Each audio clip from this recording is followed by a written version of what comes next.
now you know. And also during the session, if you have any questions, please, you can post them in the chat. We might have some time after each presentation to read your questions, or otherwise we will have an interactive discussion at the end. So I would also like to briefly tell you the agenda for today. First of all, we have this welcome and introduction to the ActonHeat project by Karsten Rottweiler. Then our energy expert in ICLEI, Alice Daniela Torres, will give us a presentation on the vision, commitment and mobilization of strategic heating and cooling planning. Then we have Juan Baro Lopez from Creara talking about establishing a thermal stakeholder group and engagement concept. Then we have Markus Fritz from Fraunhofer talking about success factors of strategic heating and cooling planning, and he will present the results of the ActonHeat meta study. Then, as said, we will have an interactive discussion with all the presenters and your questions. And finally, we will have a bonus point for which I encourage you to be very attentive during the session. So then, Karsten, the floor is yours. Thank you. Thank you very much, Roland. So the heat is on indeed for our first training session here as well. So I'm very happy to present to you in a nutshell the project that brings the training to you, the ActonHeat project. And within this project, we would like to enable you as stakeholders to accelerate local heating and cooling planning, the energy transition as such, by having identified success factors due to the meta study, which was just mentioned, as well as through conversations with you, engagement processes with you, working along a very practical, what we think, workflow for strategic heating and cooling planning. We will come to that in a second. Based on that, we are offering some individual and some group support activities to you as municipalities, to you as energy planners, as other stakeholders that are in touch with municipalities, helping them to plan strategic heating and cooling. Then we, at the further down the line of the project, we would like also to facilitate finance and design, helping you to implement heating and cooling projects. As we know, we have usually set already some objectives. We will discuss them today as well. But now the focus in the times of climate emergency is on implementation. Next slide, please. That implementation is, of course, fostered by a recent development of the EU policy of decarbonizing our energy system. Now with the ambition of a climate neutral Europe by 2030, by 2050, and by our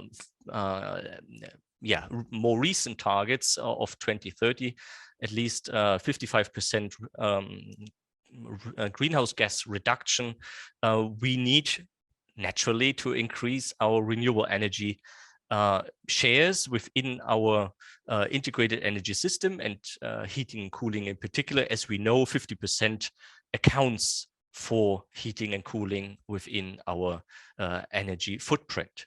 So also energy efficiency measures will play a major role, but looking back at renewables, we have also now directives in place which bind you to annually increase as a nation at least 1.1% increase of renewable in the heating and cooling.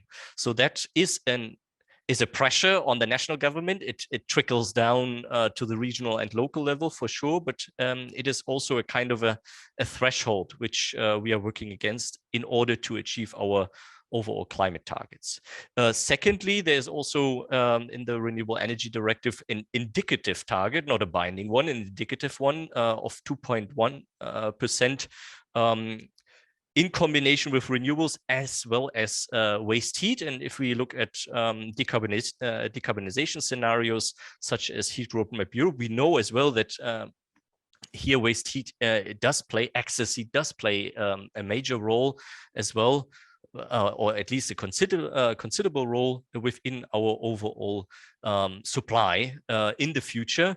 And it's actually, if we look at the fourth generation, a playground of different options that we really should tap into. Last but not least, I wished you a very good morning, but actually since 2 days, the mornings are not so bright anymore due to quite a criminal act which we all know of, and that eventually trickles down to also our supply, the security of our energy supply in Europe, in our different countries, in our different locations. So on a positive note, I expect that our renewable energy transition will be enforced, will need to be enforced to be more independent. And that's what we are working on as well. Next slide, please. So with ActonHeat, we would like to support at least 120 municipalities to continue to improve their strategic heating and cooling planning. That we will do with our support facility, which we will launch. We'll come to that in a few weeks. And by also training activities like this first season, which has just kicked off by this session here, we would like to prepare you as stakeholders, you as municipalities, to walk along the path of strategic heating and cooling planning. Eventually, in the process of the project, we would like to create at least 30 pre-feasibility studies. So picking out of various possibilities here, some very promising potential cases, which we can guide further with our possibilities, with the resources that the project is providing, and eventually even developing some financial options for 15 projects out of that. Next slide, please.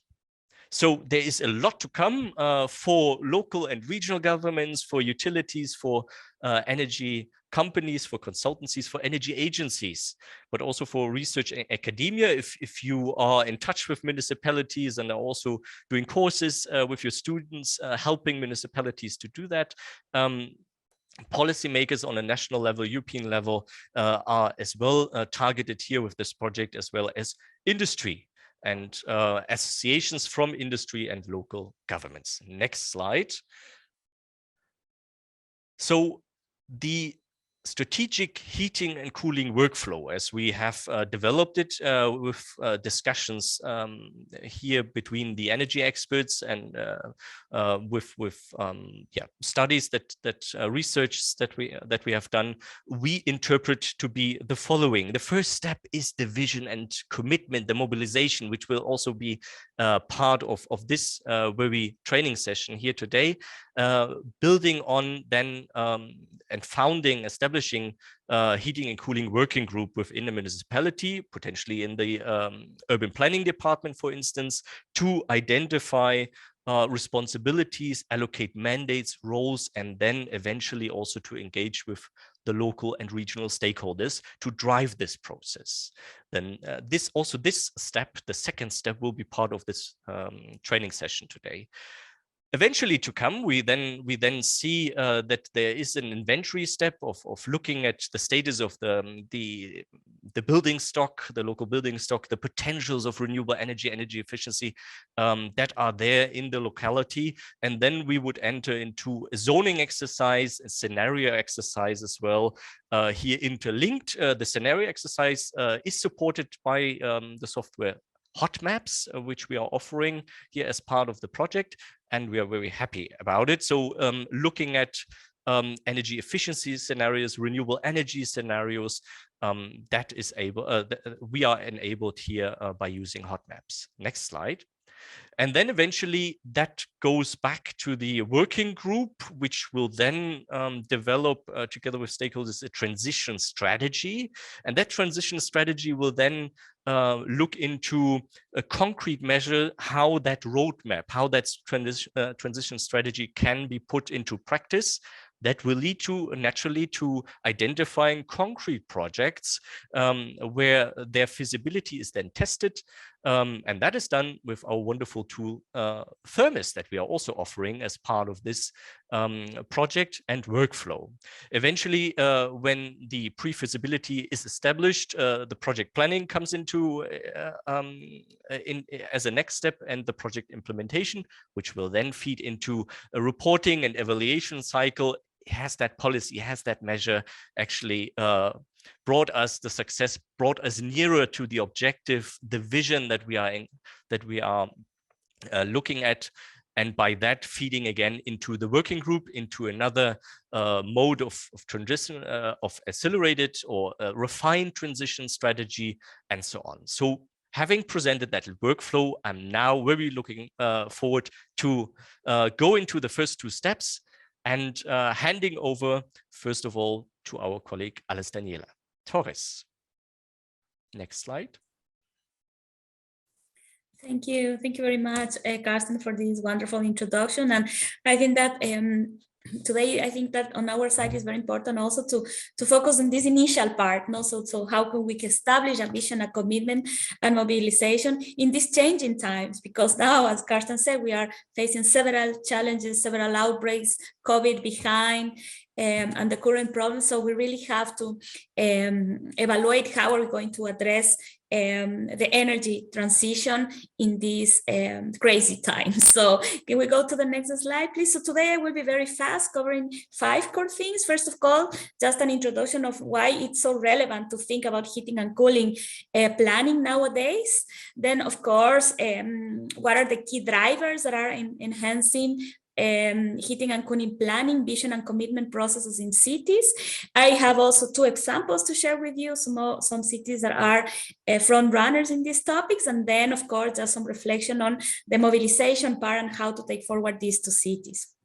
So in the next slide, I think that we can see that there are probably now 3 things that are very relevant when we talk about heating or cooling in European cities and beyond. Of course, is now the energy prices. This is something that all of us, we are facing in all of the European countries and also in our cities. So and this trend is something that we know that probably is going to go higher. The current costs are high, and in the future probably this will be more. We also have to be conscious that half of the energy consumed in Europe is for heating and cooling. So we have to do something about it and be prepared for this transition. And one thing that is currently also in the agenda of the energy transition part is the energy poverty concepts. There are a lot of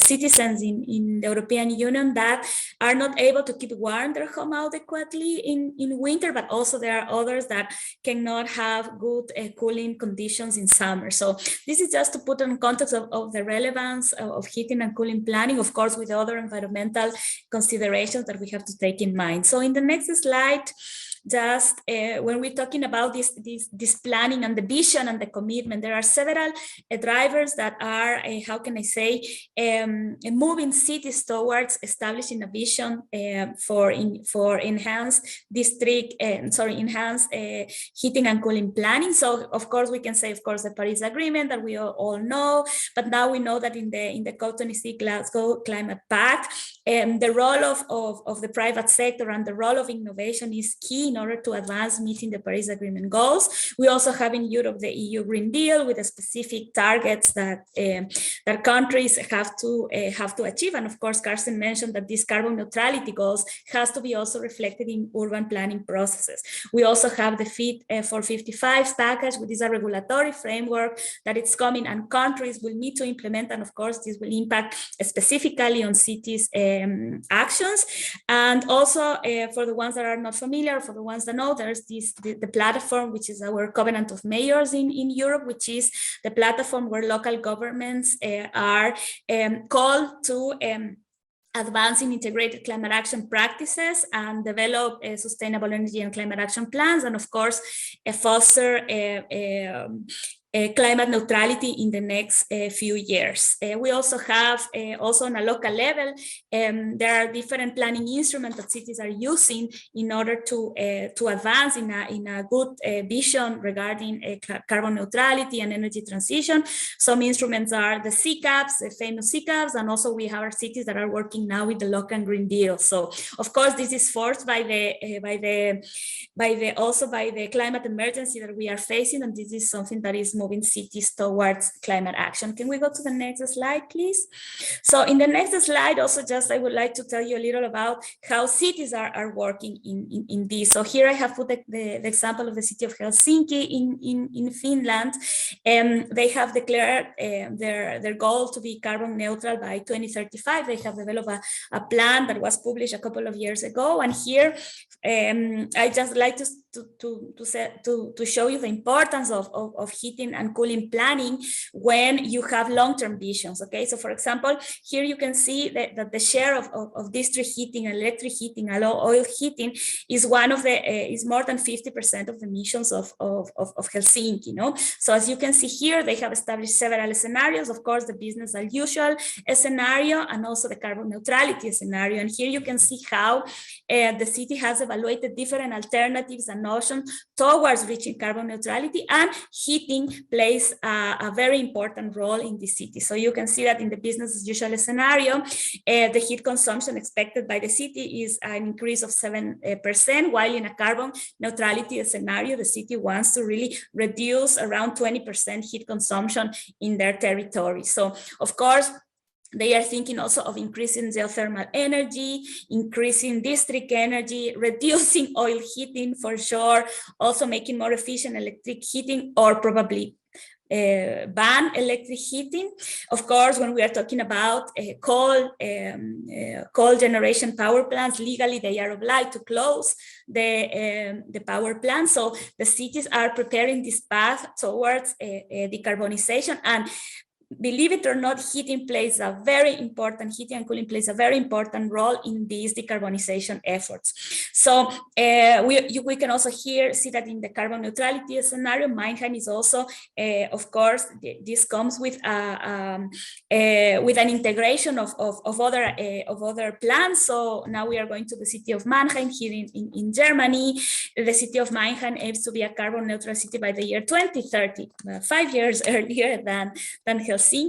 And we can see that the city has been undergoing a participatory process of developing the local Green Deal, establishing their carbon neutrality goal together with different stakeholders. And of course, again, heating and cooling plays an important role in the city. So the city has established, of course, a goal of replace the heat supply of one of the greatest coal-fired power plants in Germany by river heat or geothermal and biomass. So the introduction of renewable energies that Carsten were mentioning, that is so critical in order to advance in the energy transitions, is being, how can I say, planned already in the city of Mannheim. Of course, this comes together with integrated strategies on energy efficiency in buildings, leading example in municipal buildings also. So this is some examples of two cities that have been working in the last few years to really have very well structured plans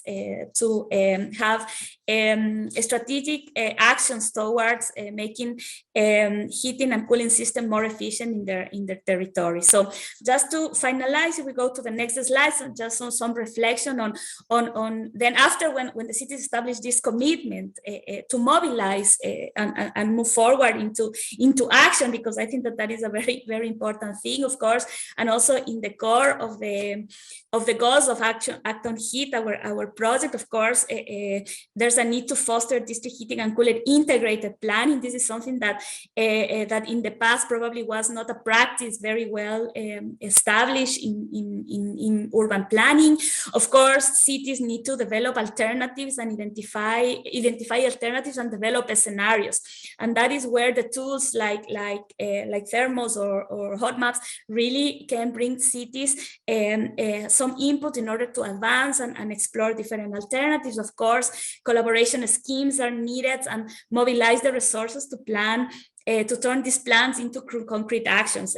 When we see, for example, the case of the city of Helsinki, of the case of the city of Mannheim, they have begun a process of going on detail on the measures that will be done in order to achieve carbon neutrality, and specific measures to make the heating and planning processes more efficient on a city level. And of course, in order to mobilize things, you have to have a monitor and planning, a constant monitoring of the processes and the resources and the activities in order to advance and make the processes more efficient. So that's all on my side. This is a food for thought, and also just for the participants in this training, that it's possible, and you know, just a personal experience. I come from Latin America, where district heating and cooling is not a common way of energy in the cities. And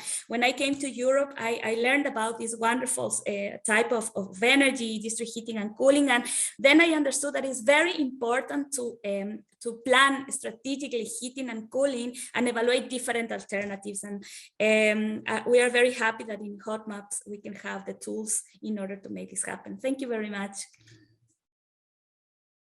And here are some further resources if you want to read about the Covenant of Mayors, and if you want to learn more about the energy poverty context, here you can find some information. And of course, there's one project that we also work, which is the Keep Warm project, where you can find a lot of information of energy planning, heating and cooling planning. So this is available for you. Thanks so much.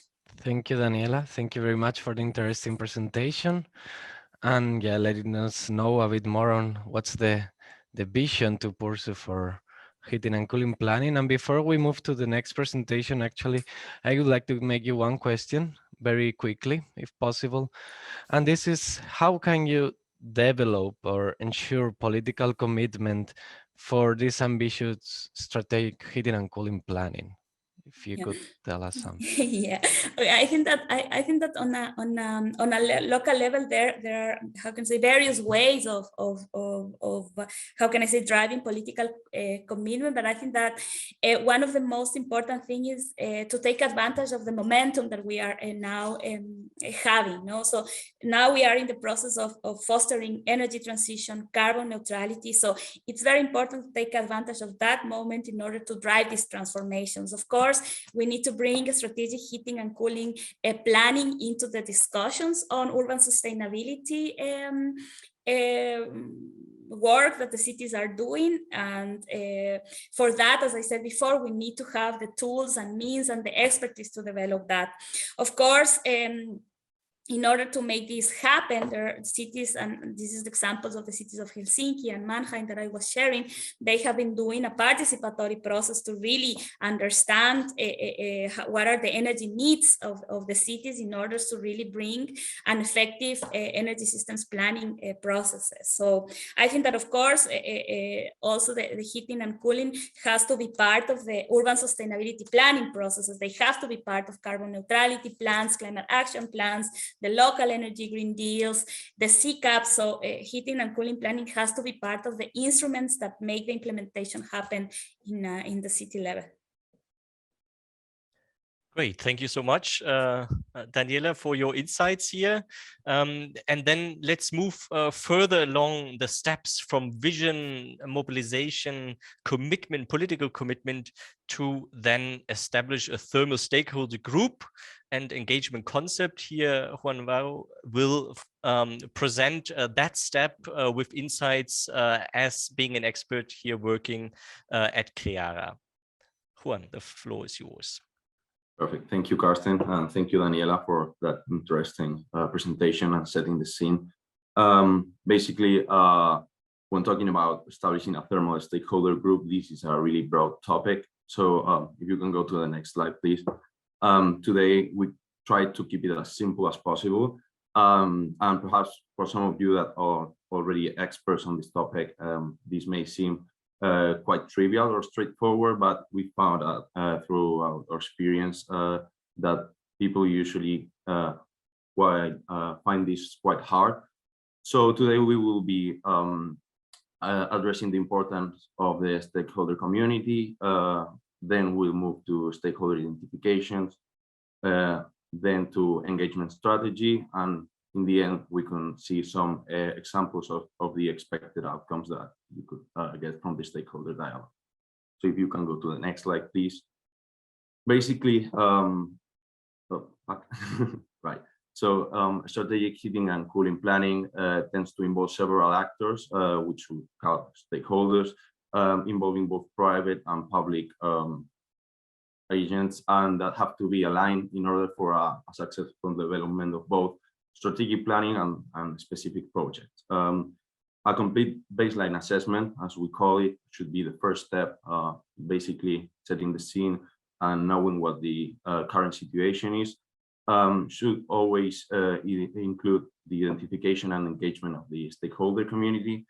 And this could be done by the creation of what we call a local liaison group, which encompasses representatives of different stakeholders group and provides a space for debate, which then ensures a successful and swift process and basically helps the project be successful. So on the next slide, please. Yeah, so here, based on our previous experience, we identified 5 key stakeholder groups, which could, of course, be further developed. And also here we try to basically cover every single actor that we could think of. So basically you go from the local government, which is usually the most interested part in developing strategic planning. We're talking about municipalities, planners, regulators, as you can see here. I'm not gonna go through them all, but yeah. So then we will go to a more broader perspective, to the regional government, which wants to align all their basically municipalities and all their policies. And basically here we're talking about financial and fiscal departments, utility commissions, grid operators. Here we always want to encompass both public and private actors, because even though strategic planning mostly comes from public and the public sector, it also should take into account the private sector. So yeah, also here it's not basically represented, but you could also go higher and go to a national level, where it's more aimed to providing insight regarding policies or future action plans that could be developed. Here we're talking about national energy agencies and those kind of associations or organisms that also take part into the strategic planning at national level. Then we go to the private sector with business, utilities and subsidiaries, energy service and energy management companies, engineering firms that develop the solutions that we use, and of course local supply chain companies which allow us to implement these solutions. Also, we found out that it's really useful to have the end users, not only basically us, because everyone ends up needing sustainable energy, but also industries, real estate, governments. So their input is usually very, very useful and tends to provide really great feedback. And then we go to the experts, because and here we're talking about professional associations, international NGOs, industry groups, national and local experts, universities, all kinds of expert feedback that basically allows us to ground all of this information, because perhaps when we talk about these topics, it tends to be really wishful thinking, and this helps us ground it and allows us to implement it in a more real kind of way. So if we can go to the next part, please. The engagement strategy. Here we found out that perhaps identifying stakeholders is usually a pretty straightforward process, as you would see it, because they tend to have an interest on the project, on the strategic planning, or they need to be accounted for. But usually it's the engagement part which presents some issues. So here, basically what we're trying to say is, let's tackle these barriers, and basically there are several ways to do it. also really related to dissemination of the strategic planning, and also well, we'll go through it. So you can carry out bilateral meetings with relevant players. For example, in a more specific project, it could be the company associated with exploitation. On a more broader perspective, it could be the municipality or the representative of the municipality we're talking about. Then you can also try disseminate the project, or basically networking through business or university conferences, and also disseminate it through roadshows or webinars, because usually we found out that it's not a matter of not wanting to participate, but rather not knowing that they could participate. Also, proved out to be really useful to contact specialized associations. These could be either specific technological private associations, or, for example, we could go on a public organization that encompasses, for example, several municipalities. Or yeah, here we also reach out to regional and national energy agencies to see who could be interested in participating in this process and who could really provide useful input. Then there are also, in certain countries, we found out that there are existing stakeholder participation processes which tend to be really appreciated for both the stakeholder group and also for the strategic planners. So that is something that we encourage to do, and to have a stakeholder participation process set up, so stakeholders that can take part more easily into these processes, and then also participate in national exhibitions and related topics, to also keep networking and yeah, contacting as many members of the energy supply chain as possible. We could go to the next slide, please. Yeah, so expected outcomes from the stakeholder dialogue could be, of course, as we already mentioned, provision of expert feedback in different aspects, such as financial profitability, and we're talking about financial structures to make the project feasible, technical parameters that could also be relevant to the project, and of course legal inputs that could provide useful insight and could prevent the project from being deployed in the end. Also, through this provides the stakeholder group, and the stakeholder dialogue provides a commitment from players throughout the planning chain. So it's both the municipality that also usually makes a commitment, and we are also talking about private companies that by providing their input and by steering the process, kind of to say, are also in need of some kind of proof to also implement this plan in the end. Also, we're talking about end users.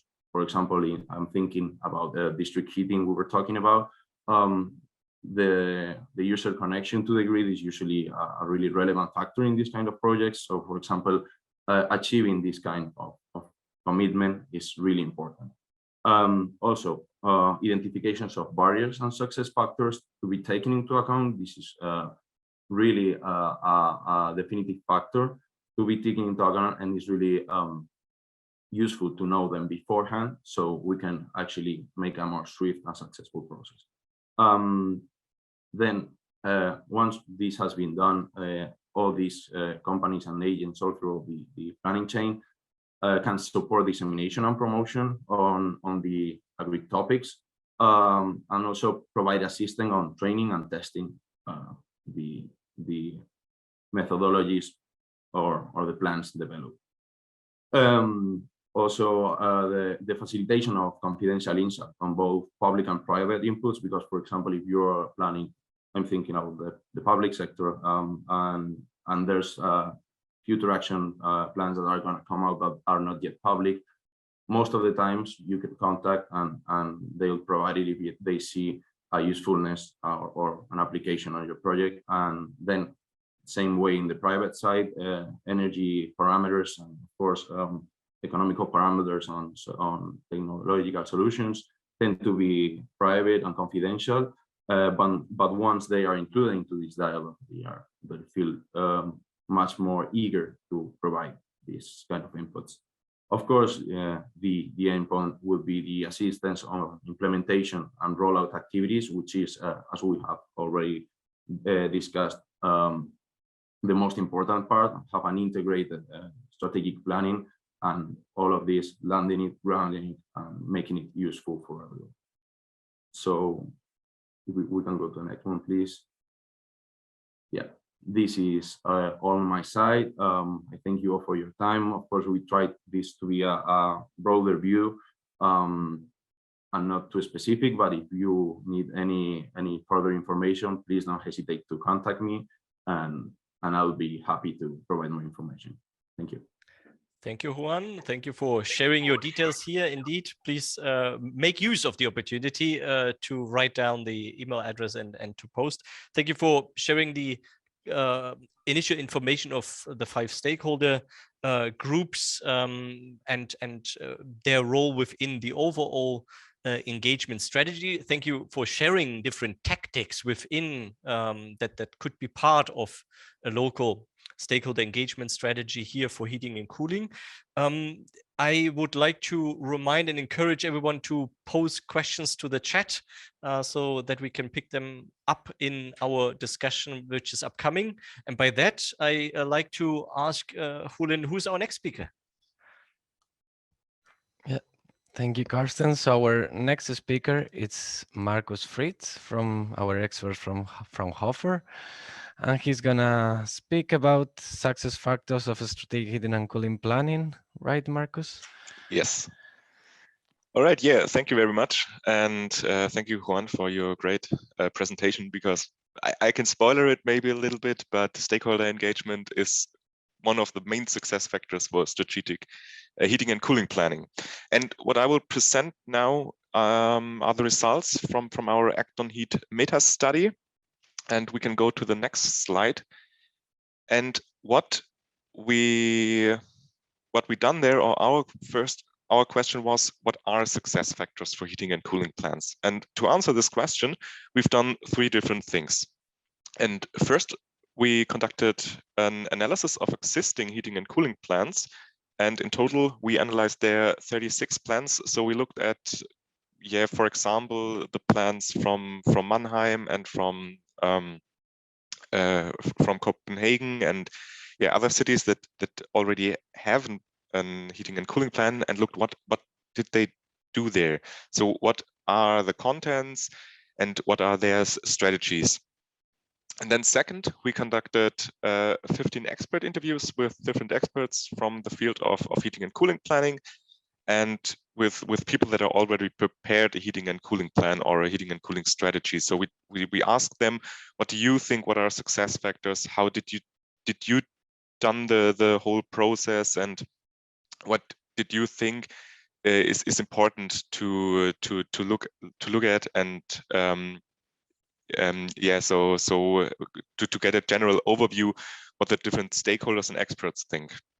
And then third, we conducted an online survey, and there we received responses from 341 people, and that's quite a lot for a EU survey.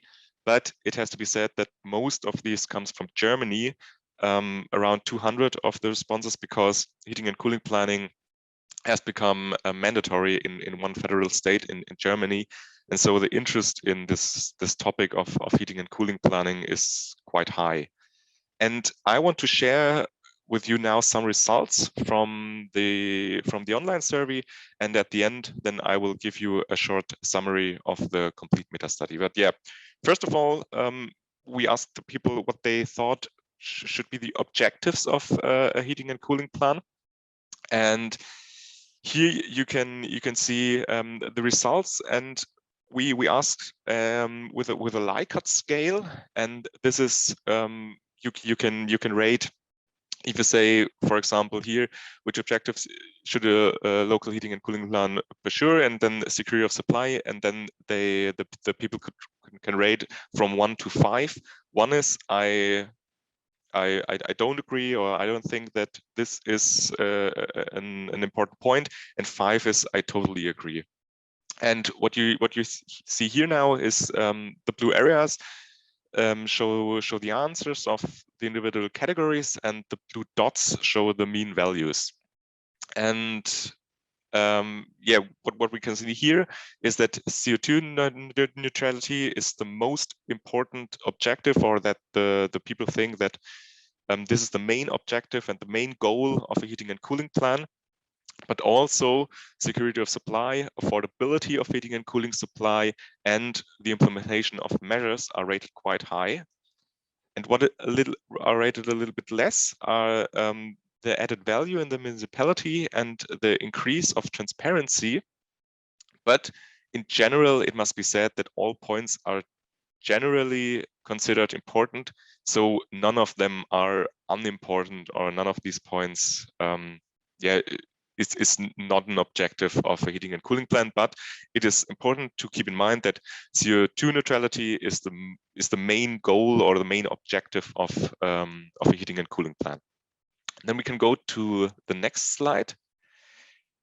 Here we asked about the important and challenging elements, and we did that also with a Likert scale. So the people can rate from 1 to 5 if they think the elements are important, if they think the elements are less important or very important. And we used the same elements for both questions, for challenging and important elements. So we asked, how challenging do you think is, for example, the exchange with other municipalities, and how important is the exchange with other municipalities? And this enabled us to cross these two evaluations, or these two questions, and create this matrix that you see here. And for the interpretation of the matrix, the further to the right a point is, the more important it is rated, and the higher a point is, the more challenging is this element. And so we can see that, for example, here in the upper left, there is the exchange with other municipalities and areas, and this is rated as not so challenging and not so important. But when we look then at the upper right corner, there we see that sufficiently qualified staff and data availability are seen as really important and really challenging. And also the thing that we talked, or Juan told us earlier, that the common objective for all stakeholders is really challenging and important, and the communication between stakeholders, so the engagement of the stakeholders and how they interact with each other. And yeah, as I said before, the guides and references and the exchange with other municipalities are seen as a little bit less important and less challenging. But it has to be said that less important means not that this element was rated with with 1. It was rated with 2 to 3. So here there's a little break in the axis. So in general, yeah, as we said earlier, all of these elements are in general important, but it is quite interesting to see, yeah, which elements are the most important points. Go to the next slide, please. Now I want to conclude with a summary and the key messages of the meta study. Yeah, it was just a very brief overview, and if you're interested in the long version of this presentation, or in the long version of the results, we're prepared a report, and this report is currently under review. And when it's finalized, then we can share it with you. So if you're interested in these results, please reach out, and then we can send it to you when the report is ready. So first of all, or our first key messages, our first key message is the commitment of decision makers is a precondition for the emergence of strong heating and cooling plans. So that is something we learned from the interviews, not from the survey. And it's in line with Juan's presentation that the engagement of the decision makers and the engagement of the stakeholders is really, really, really important. Then our second key message is that the central objective of a heating and cooling plan is the CO2 neutrality. And this is, for us, really interesting, but also really good, because the people have realized that CO2 neutrality is one of our most important goals. So it's really important that we reach this goal, and strategic heating and cooling planning can help to reach this goal. But it's it's good because it's the basis for creating these transformation processes in the municipalities. And yeah, there maybe it's also interesting to know that the instrument of heating and cooling planning was rated positively by more than 80% of the participants. So more than 80% of the participants said that they think that heating and cooling planning is in general a good instrument.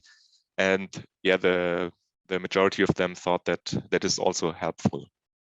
Then our third point is that the communication of the planning process is a challenge to overcome for strong heating and cooling plans. And for that, it is really good that we have already some solutions that Juan presented, how to communicate between the stakeholders and actors, and how they should interact with each other, and also what kind of benefits we can get from this interaction and the engagement of the stakeholders. Then our fifth point is that the most important success factors are sufficiently qualified staff and data availability. And with regard to the data availability, it can be said that there were maybe different views from our survey and the interviews. Because from the survey, it is clear that data availability is really important. But from the interviews, we learned that some of the people said that it's better to work with a little bit more rough data or estimations, so that you're able to invest more money and more time in the actual preparation of the plan or of the planning process, and not to waste too much time and money for the data acquisition and or in general to get all the data. Then we can go to the next slide. Our other key messages is that especially challenging are common objective, qualified staff, and data availability. And this is also interesting because we said earlier that especially qualified staff and data availability are considered both very challenging and very important. And for this reason, we think that the process should focus on these aspects in particular. So how can we improve the aspect of data availability, and how can we make sure that we have enough qualified staff to conduct the heating and cooling plan? And again, maybe the point with the stakeholders here, but first of all, what I said earlier, that the respondents see heating and cooling plan as an effective and suitable instrument. So I said it, more than 80% of the respondents said that they think that it is an effective and suitable instrument. So it should be used more, and more municipalities should do a heating and cooling plan. And regarding the stakeholders, it is essential that all stakeholders are involved from the beginning. And this is really a basic requirement for successful heating and cooling planning, that all stakeholders are involved from the beginning. So for example, it should not be only the city and the planning office that prepare the plan, the heat plan. It's more that all municipal utilities, the public utilities, and also civil engineering departments from the city should be involved in the process, and also, if possible, the general public. So it's also really important to talk to talk in public, show your plan, get feedback from them, because then the process is is more better. And then maybe the last point, what we conclude from our results is that the focus of heating and cooling planning is not on the creation of a single plan, but it's on the entire process of achieving a climate neutral heating and cooling supply. Because here it is important to understand that there might some changes. There are, for example, regulations and policies, they can change. And for that, it is important not to prepare one plan and use this plan forever. It is important to have it as a process, so you can improve it over time and make it better and take new, for example, new regulations into account. And with that, I would like to end my short presentation and hope that you've taken something from the presentation. And as I said earlier, if you're interested in this, in this topic or in the long version of the results, then reach out and we can send you our report when it's ready. Yes, thank you very much, Markus. Indeed, the study will be available on our website, ActonHeat, so that you know already. Please also subscribe to our newsletter, then you get and then you don't miss out and know when it's available. So having said that, also there was a question of these slides. Also, these slides will be available as part of our training package, as well as the recording. There is a quick question, Markus, maybe you can very shortly answer it. Who was involved in the study? Mainly citizens, or what type of actors answered? It was very diverse. We had, I don't know the exact figures, but it was very diverse. We had people from planning offices, from city administrations, from energy agencies. So in general, all actors or all relevant actors were involved. Thank you for your answer. Then over to you, Julen. What other questions would you like to pick out? There are many in the chat. Okay, yeah, thank you, Carsten. Exactly. There are many questions. So now we can all come here together and try to answer some of them.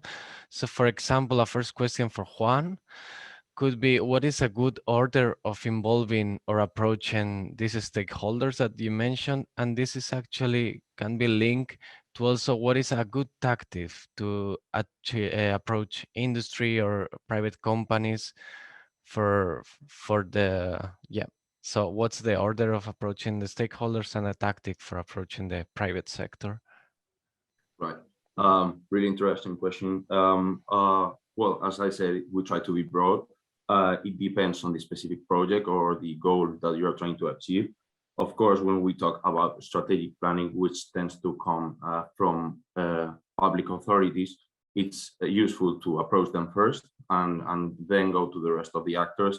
And of course, if you are talking about a specific development or a project, it's interesting to take into account private entities first and see the feasibility of the project, which I also saw it was a topic of discussion. And then about engaging private actors, we think that, for example, the same way for a more specific development, they could have preferential access to exploitation, for example, that tends to work pretty good, but also in a more broader perspective, we found out that they are always eager to participate in the project if they feel that they can steer in some way the strategic planning or at least influence future policies, which in the end will also end being in their favor their interests. Well, thank you, Juan. Then there is a question concerning how can we assess the resources, time, and cost for heat planning? And I would like to pose that question to all of you panelists. And it's also connected to maybe the fact of the survey that here that the financial aspect is not listed as critical and challenging. So maybe Markus, you can answer here. I can say that from our perspective, hot maps and thermos shall accelerate exactly that component, providing data and by that being faster, providing modeling services, by that not going into longer consultancy loops. So by that we hope to accelerate the planning process, but maybe our experts have further further insights or further comments on the resources, timing, and cost for heat planning, please. Yeah, maybe I can start. Regarding the financial aspects, why aren't they listed as critical and challenging? They are not.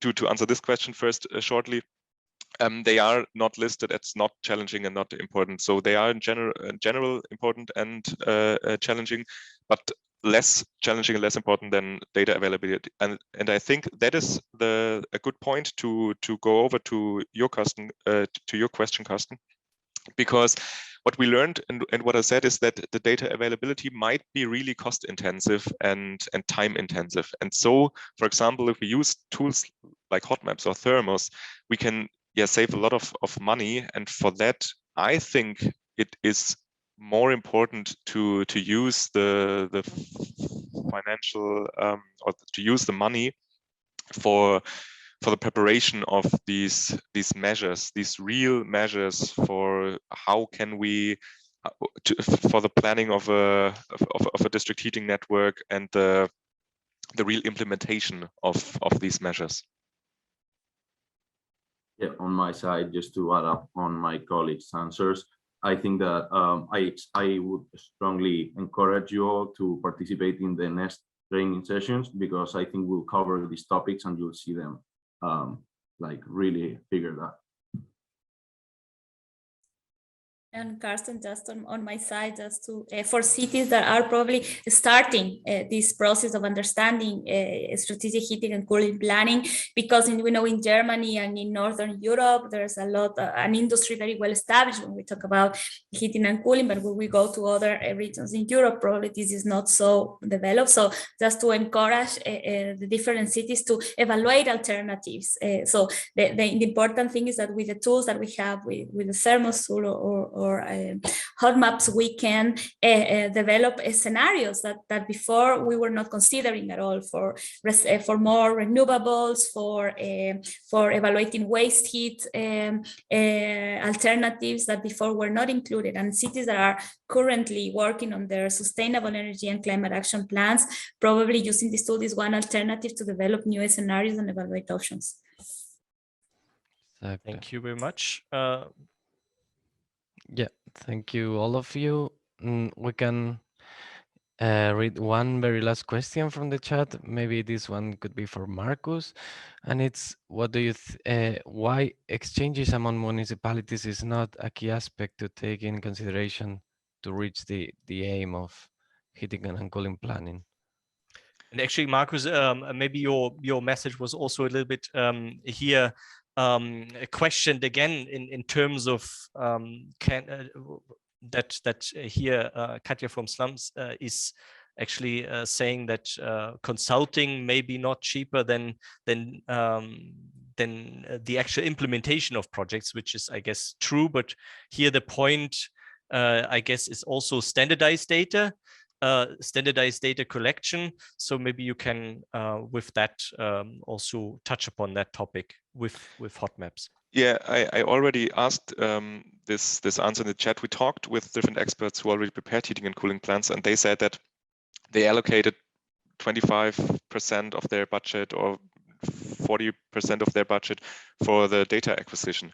And that is, yeah, it's not necessary, because when we use the standardized data, for example, from hot maps, or there's a very good example from Austria, where they prepared for the whole region a standardized data set for free to use. And this is, yeah, it's a benefit that you can just use the data and don't spend money or more time for the data acquisition. And that, I think, is maybe also touching the point with the exchanges among the municipalities, because I don't really know why they think that it's not so important, but when they would talk more with each other and work together, then it would get cheaper to get the data or to prepare the data. And that is maybe one thing that go together. So the municipalities, they don't talk to each other, they don't see what the others are doing, and don't know how did they do their data acquisition. And then they start from the beginning, and then it's really time and cost intensive to get all the data and also to prepare the heat plan.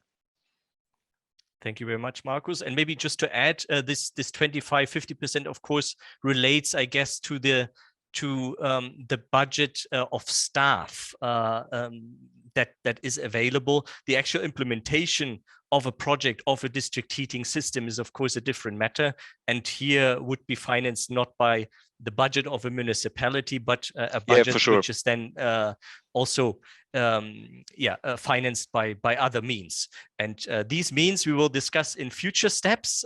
So also here as an outline, thank you for participating to the first season, the first training session of the first season. The second training session is to come on the 17th of March. We'll focus, as I said at the beginning, at inventory, the potentials of data, of standardized data, what standardized data exists, how has hot maps put different data sets together for the benefit of you walking faster, the strategic heating and cooling pathway.